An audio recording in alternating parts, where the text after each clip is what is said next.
Et ça, peu importe d'où tu viens et qui t'es, et qu'est-ce que t'as fait avant, en fait, on s'en fout.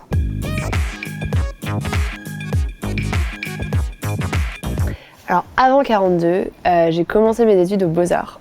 Et j'ai choisi d'aller à 42 juste parce que la pédagogie m'intéressait. Un des meilleurs souvenirs que j'ai de 42, c'est la piscine, justement. Et c'est ça qui m'a donné envie d'aller jusqu'au bout et de me dire « Ok, cette école, il faut absolument que je la fasse. » Parce que tu te retrouves avec des centaines de personnes qui n'ont alors rien à voir avec toi, aucun point commun, complètement différent. La seule chose qu'il y a en commun, en fait, c'est juste que tu dois résoudre ce foutu problème et que personne ne sait comment. T'as un esprit d'entraide qui est super là, tout le monde est soudé. Enfin, je me suis fait des amis à vie dans cette école-là. J'ai rencontré des gens géniaux que j'aurais jamais rencontrés autrement.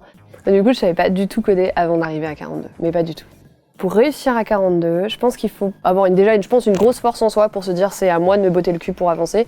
Ça, c'est quelque chose d'important. Et de savoir travailler avec les autres, d'écouter les autres, de progresser en groupe. Sinon, tu vas pas y arriver. Et l'école m'a appris 2 choses. Une grande confiance en moi. Par exemple, je pense que je pourrais travailler dans n'importe quel domaine et démarrer n'importe quel projet parce que je me dis quelque part que je dois juste m'adapter et pouvoir apprendre quelque chose de nouveau et ça, je sais le faire. Et ça, c'est 42 qui me l'a appris. Et la deuxième chose, c'est justement de pouvoir apprendre quelque chose de nouveau super vite. Et juste te dire, maintenant, je sais apprendre, en fait. Donc, allons-y.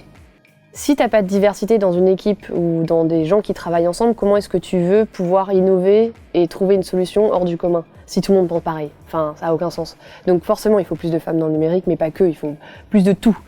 À la fin du cursus, de manière générale, on décide de monter Recast. Et Recast, c'est une start-up dans l'intelligence artificielle. En fait, on se lance dans une aventure alors qu'on n'y connaît rien. On sait pas monter une start-up. On n'y connaît rien à l'intelligence artificielle, on n'a jamais fait de machine learning, Mais en fait, on a justement cette force qui vient de 42, qui est de se dire, en fait, c'est un nouveau domaine super excitant, allons-y. Et on s'est fait racheter par SAP, du coup, en janvier 2018. Et ça a été une super belle aventure.